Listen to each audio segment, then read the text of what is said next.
Are you ready, kids? Aye, Captain! I can't hear you. Aye, Captain! Oh. Okay, I don't think we need to do that. Hello, and thank you for joining me. Do you find yourself wanting to cook and eat more seafood, but you're not sure where to begin? Or maybe you've heard things about how seafood is unsustainable, and now you're uncertain to what's okay and what isn't okay. And let's be honest, sometimes seafood can seem pretty expensive. Well, if any of those questions apply to you, let me introduce you to mussels. In this video, I'll not only show you how easy it is to prepare mussels in 2 different ways, but I'll also give you some basic information so you understand them outside of the context of just your kitchen. So let's get to it.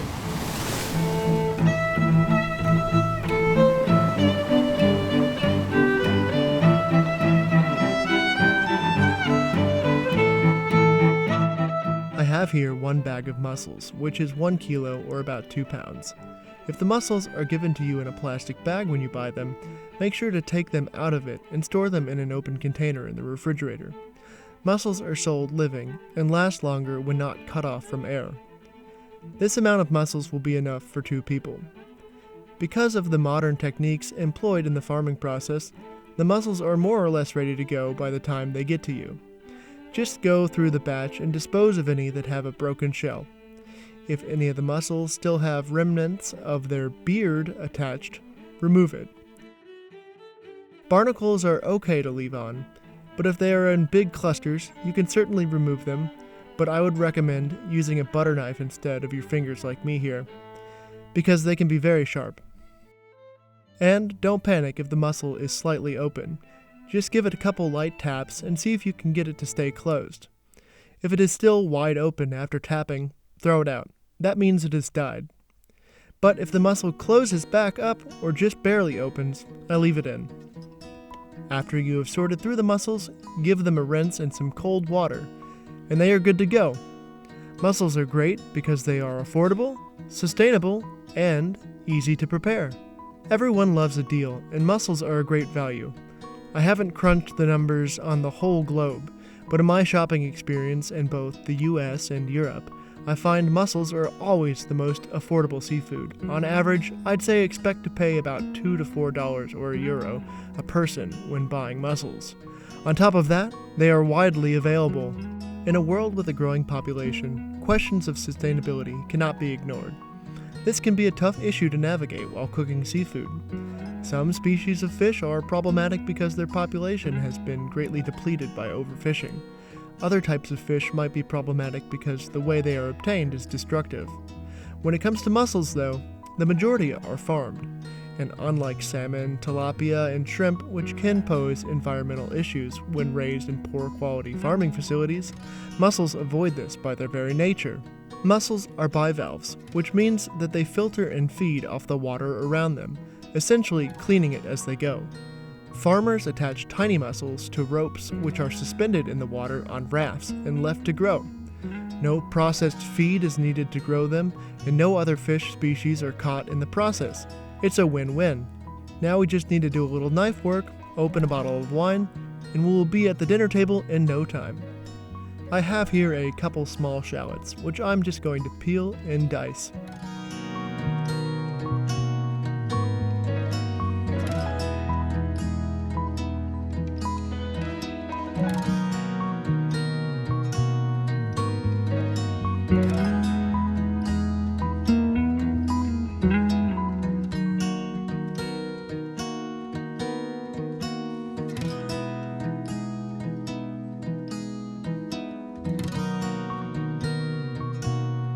Then I have 2 or 3 cloves of garlic, which I just want to chop coarsely.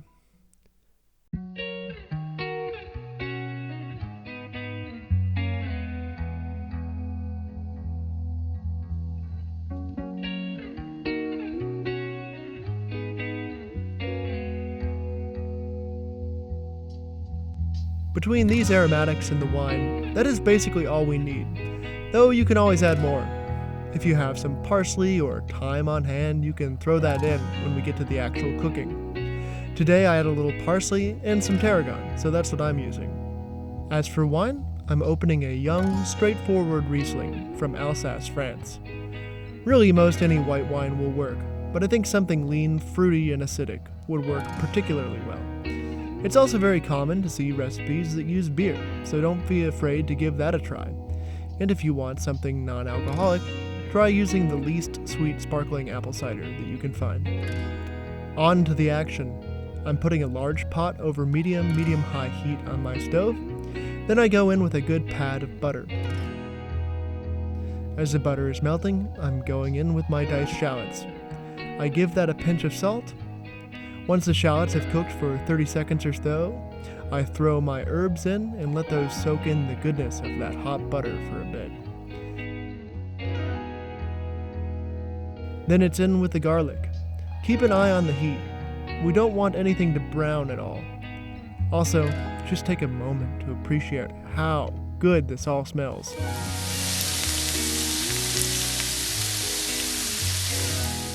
Now I go in with a generous glass of that white wine.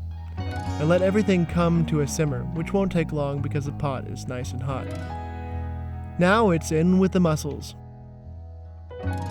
We pop the lid on that pot and let them go. I let them cook for a couple minutes and then give the pot a good shake.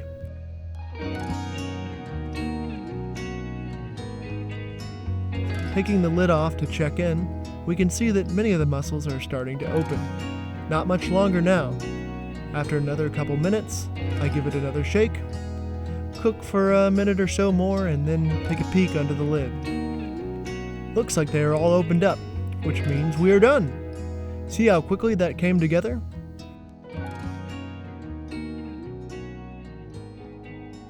I'm going to take a little more than half of these out to eat now, and chill the other half for the other preparation, which I'll show you.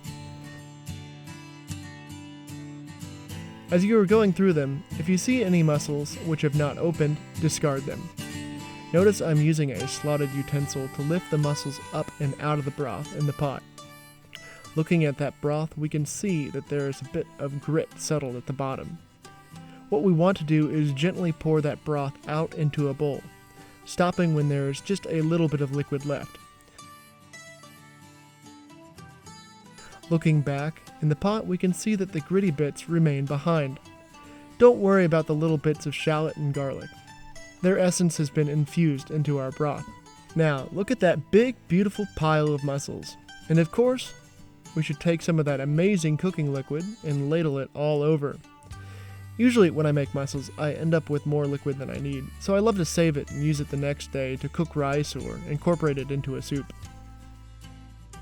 So we have our mussels and aromatic broth, and who wouldn't love some fries with this, right? And if you have fries, then we should have a little mayonnaise. So good. And if you want a little tip on how to eat them, once you have one shell, it makes a perfect mussel pincher for the rest of them. It also works perfectly for getting a little sip of the broth. Are you still hungry? Let me show you how to throw together some chilled mussels on the half shell, a great little starting course for the warm months. So, for our chilled mussels, we will need mayonnaise. And I'm going to show you two options, a beautiful saffron mayonnaise and a basic lemon mayo. First, let's start with a lemon mayo, because it's just a great all-around mayonnaise. I've cracked 2 large eggs into a bowl here. I just go in with my hands and use my fingers to sift out a yolk. That yolk goes into another bowl. Then I go in with a pinch of salt, about a teaspoon of Dijon mustard, and a real good squeeze of fresh lemon juice. I whisk that base together. Then I start to slowly drizzle in about a cup of neutral oil, such as sunflower, vegetable, or canola. If you want to incorporate some olive oil, I wouldn't use more than a half cup, or the flavor will be overpowering.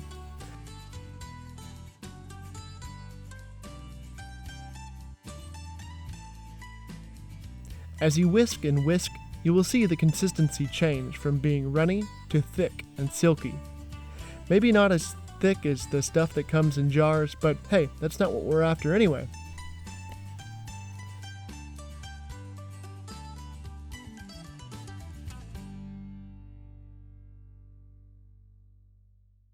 And now for the saffron mayonnaise. We need some saffron.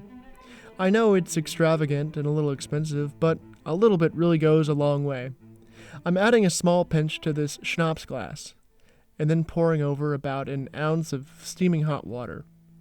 Already we can see how that color begins to pop. I'm just going to let that steep until it's cooled off. We can work on our base mayonnaise while we wait. The process is the same as the lemon, just with a little less lemon juice and no mustard. I have my egg yolk, a pinch of salt,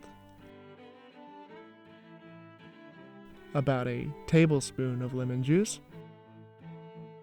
I whisk that up and then slowly drizzle in about a cup of oil while I keep my whisk hand moving quickly back and forth. And just as before, we see the transformation occur.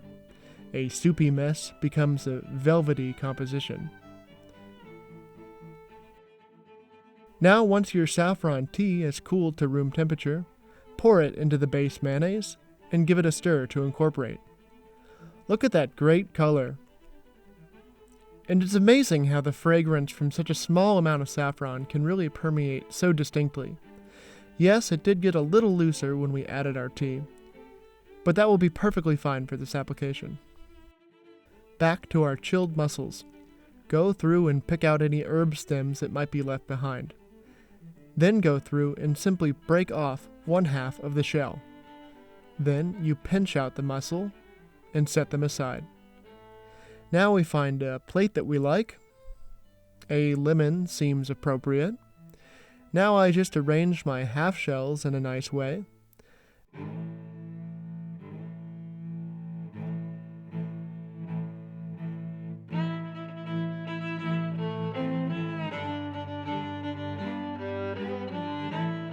Next I go in with a little dollop of our saffron mayo, but feel free to use the lemon mayo if you prefer.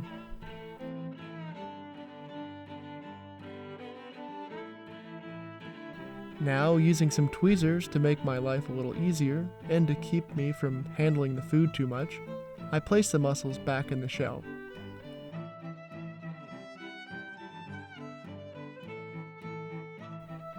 That's a pretty looking plate of mussels, I would say.